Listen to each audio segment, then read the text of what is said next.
Assalamualaikum saudara sebangsa setumpah darah dan juga para penonton channel ini di Malaysia yang sangat tidak suka pada channel ini sebenarnya, tapi karena penasaran tetap menonton pembahasan-pembahasan yang ada di sini ya.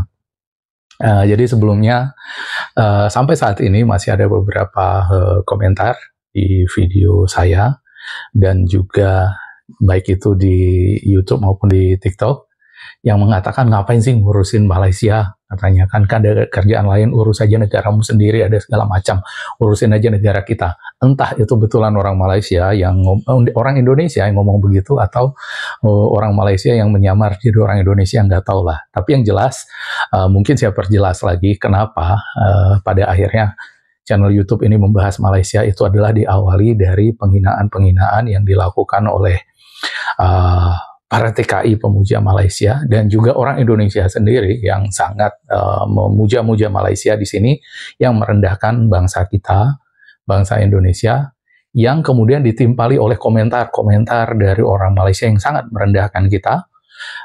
Dan itulah kenapa kemudian channel ini saya buat untuk kontra narasi melawan mereka ya. Jadi kalau yang sudah mengikuti channel ini dari lama tentu tahu alasannya. Tapi ini bagi yang masih berkomentar seperti itu, saya perjelas lagi kenapa akhirnya saya berbicara seperti ini gitu. Dan kemudian apalagi ya seperti biasa ya, orang Malaysianya sendiri nggak ada yang berani frontal dengan kita. Mereka selalu mengumpankan TKI-TKI yang ada di sana yang nggak tahu entah dapat apa. Tapi kadang mengherankan juga bagi saya, mereka itu bisa punya peralatan yang sangat bagus, studio yang bagus.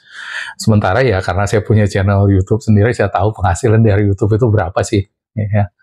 Nanti mungkin satu saat saya bisa tampilkan berapa sih cuman dapatnya duit gitu. Jadi sebenarnya kalau kita nge-YouTube seperti ini, kecuali mungkin sudah sekelas Deddy Corbuzier atau ya paling nggak Guru Gembul dan yang lain-lain yang memang penontonnya itu udah konsisten di ratusan ribu, 300, 400 ribu per video, itu bisa mungkin YouTube untuk hidup gitu. Tapi kalau cuman penontonnya 100 ribu, apalagi puluhan ribu gitu per video, bahkan setiap hari pun kita ngomong, itu nggak akan banyak juga hasilnya ya. Ya sekedar untuk menutupi biaya pulsa atau kuota gitu ya cukup lah gitu. Tapi kalau untuk hidup ya nggak mungkin dari YouTube ini. Jadi ini sebenarnya lebih kepada apa namanya ya, untuk kita itu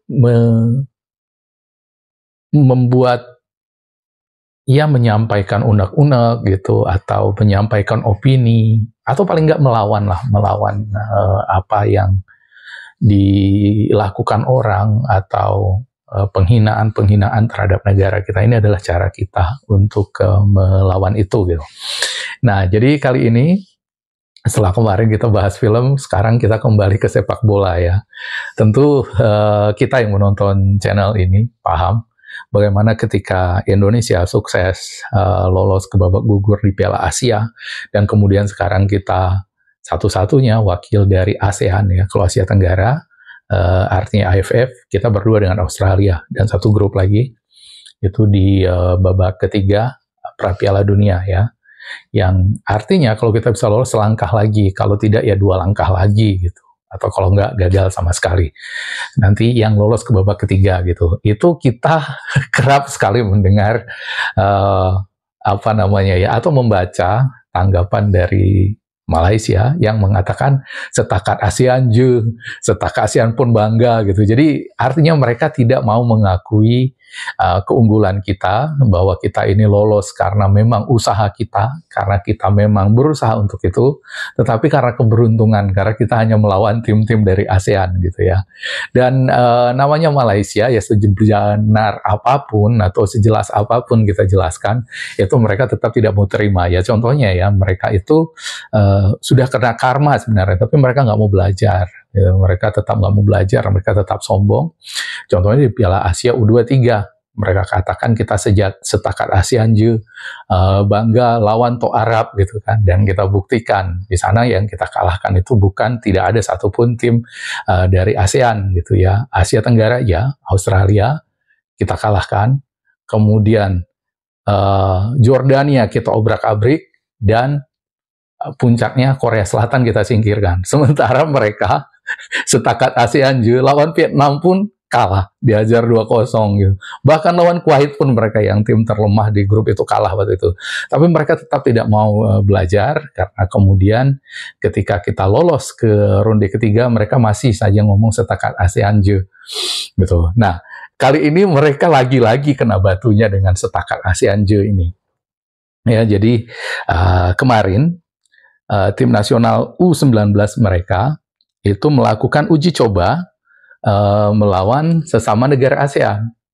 Tapi negara ASEAN-nya bukan Big Four atau Big Five dengan Singapura gitu kan, atau bahkan Myanmar lah 6. Jadi yang kalau di sini kan 4 negara ini dianggap lah ya, Indonesia, Malaysia, Thailand, dan Vietnam itu di level utama gitu. Kemudian kalau juniornya di bawahnya itu Singapura, kemudian Myanmar, ya, Singapura dan Myanmar. Di bawahnya lagi itu Laos, Kamboja, dan kemudian Timor Leste dan Brunei gitu ya. Nah, kali ini yang mereka lawan, Filipina satu lagi ya, Filipina, dan kemudian Timor Leste, Brunei. Nah, mereka itu uji coba menjelang AFF atau ya AFF U19 itu mereka beruji coba melawan Kamboja, ya, Kamboja setakat ASEAN Je gitu. Tapi hasilnya mereka gagal menang dong. Mereka cuma bisa meraih hasil seri, atau bahasa mereka diikat 2-2 oleh Kamboja. Dan apa yang terjadi setakat ASEAN Je? Sebenarnya ya kalau kita sedikit rendah hati, kita tahu Kamboja saat ini memang sedang bagus-bagusnya. Mereka sedang meningkat performanya dengan kedatangan Keisuke Honda ke Kamboja, dan kita lihat di U16 aja mereka itu bisa bikin Vietnam itu kerepotan dan hanya bisa seri waktu lawan ketemu Kamboja. Di sana mereka lagi bagus sekarang ini. Tapi karena Malaysia ini memang dasarnya mereka sombong, tetap nggak rendah Kamboja, mereka nggak mau terima kekalahan itu dan ngamuk-ngamuk sama FAM gitu. Dan itunya lucu-lucu ya. Ini kita baca bagaimana mereka menyerang FAM. Banyak sekali itu komentar-komentar mereka yang lucu-lucu ya kalau kita lihat. Nah, ini misalnya Hala, ya, ada nama Yuan Erik, Hala lawan Kamboja katanya, cakap King Asia katanya. Terus ada yang kubang terima kasih Selangor. Ini terus ada Sahrul FRDS, dia katakan kan Kamboja makin bagus atau skuad Malaysia yang makin merosot gitu kan. Nah, terus ada Faiza Sahari katanya kan, maksudnya U19 punya klub Liga Malaysia yang tak ada pengalaman. Langsung patutnya Malaysia U19 yang klub punya kena cari turnamen macam klub Toulon turnamen yang terdiri dari negara lain, turnamen besar. FAM pun sama. Cari pemain warisan juga, FAM katanya. Jadi mereka itu tetap pengen cari pemain keturunan seperti kita kan. Nah, ini ada buaku katanya, Kamboja bukan kuat manapun, macam mana boleh seri buat? Malau nih, Malaysia seri lawan Kamboja. Jadi ini mereka malu sekarang seri lawan Kamboja kan.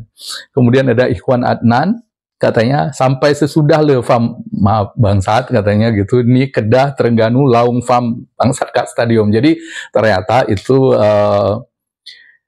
Kedah, Terengganu itu mereka sudah meneriakkan FAM Bangsat di stadion gitu. Mereka betul-betul kesal sekarang ya, karena seperti saya ceritakan kemarin, sekarang ini nggak ada berita baik apapun dari sepak bola Malaysia ya, cuman buat malu aja mereka terus kerjaannya Malaysia ini. Pun dia buat bodoh je, kena bakar suar balik nih dalam stadium katanya. Jadi mereka ini benar-benar marah, udah pengen bakar suar di stadium. Katanya lawak, perkembangan Kamboja bagus, lawan Mongolia saja kamu dia tak bisa menang katanya. Jadi dibilang Kamboja sekarang ini bagus, malah lawan Mongolia pun nggak bisa menang katanya kan. Nah, ini NZM Nasri.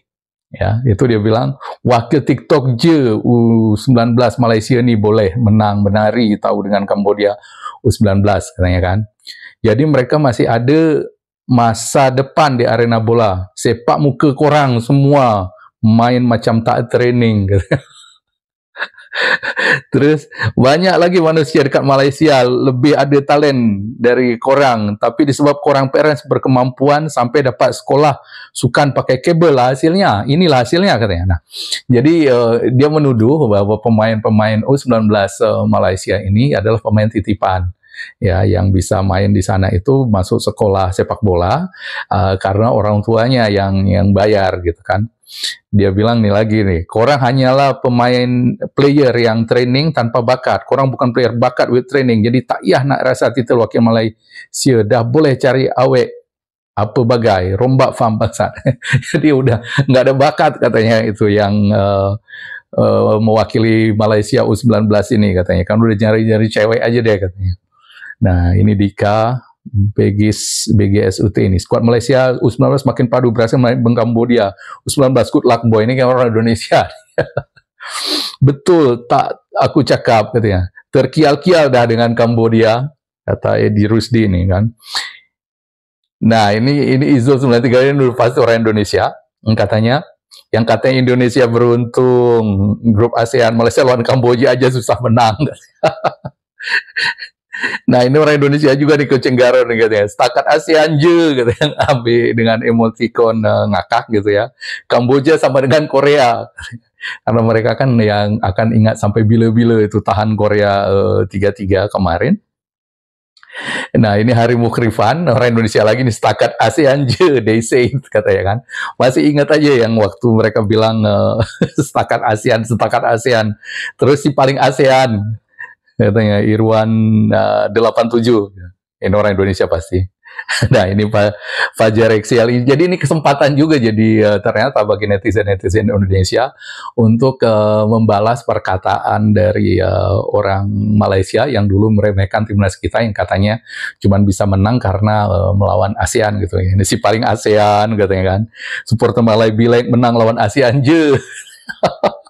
Teringat kata-kata lawan tim ASEAN je. Jadi banyak sekali yang ternyata ingat kata-kata itu katanya kan. Nah, ini juga satir nih kayaknya Agus Adri 70 ini katanya. Walaupun bermain seri, tapi corak permainan dah macam Barcelona, padu. Terus terngiang-ngiang di otak, menang lawan ASEAN je, grup mudah negara ASEAN je. Nah, ini siapa nih, our leaders of Sabah, ini orang Sabah kan, tak akan hilang Melayu di muka bumi, manusia Melayu sahaja yang hilang katanya. Nah ini Zak Karl II, percayalah katanya, selagi tak ada sosok pemimpin seperti TMJ, memang bola sepak Malaysia takkan kemana katanya. Mark my word, Midin tak boleh pakai katanya. Jadi seperti itu ya. Ini sekali lagi untuk pelajaran kita di Indonesia, dan itulah gunanya Malaysia menjadi tetangga kita, supaya kita jangan seperti mereka. Meskipun sekarang ini kita lagi bagus-bagusnya tim nasional kita, jangan pernah meremehkan lawan, jangan kita menganggap kecil tim lain gitu. Karena kalau nggak nanti malu seperti Malaysia ini. Nggak ada hal baik apapun dari sepak bola mereka saat ini. Belum lagi kalau kita bahas itu yang pemainnya yang gaji berbulan-bulan nggak dibayar gitu ya, yang mereka katanya negara kaya, yang kita dihina-hina, miskin segala macam, tapi ternyata mereka itu kayak Paulo Josue, pemain tim nasional mereka di KL City, mainnya itu 7 bulan nggak digaji. Jadi itulah Malaysia ya. Sekali lagi ini menambah pengetahuan kita bagaimana karakter sebenarnya tetangga kita ini, dan sekaligus untuk kita belajar supaya jangan sombong, jangan tinggi hati, supaya kita tidak menjadi seperti mereka ya. Tidak ada yang lebih buruk daripada bersifat Malaysiawi. Sekian dulu video kali ini dari saya. Assalamualaikum warahmatullahi wabarakatuh dan merdeka.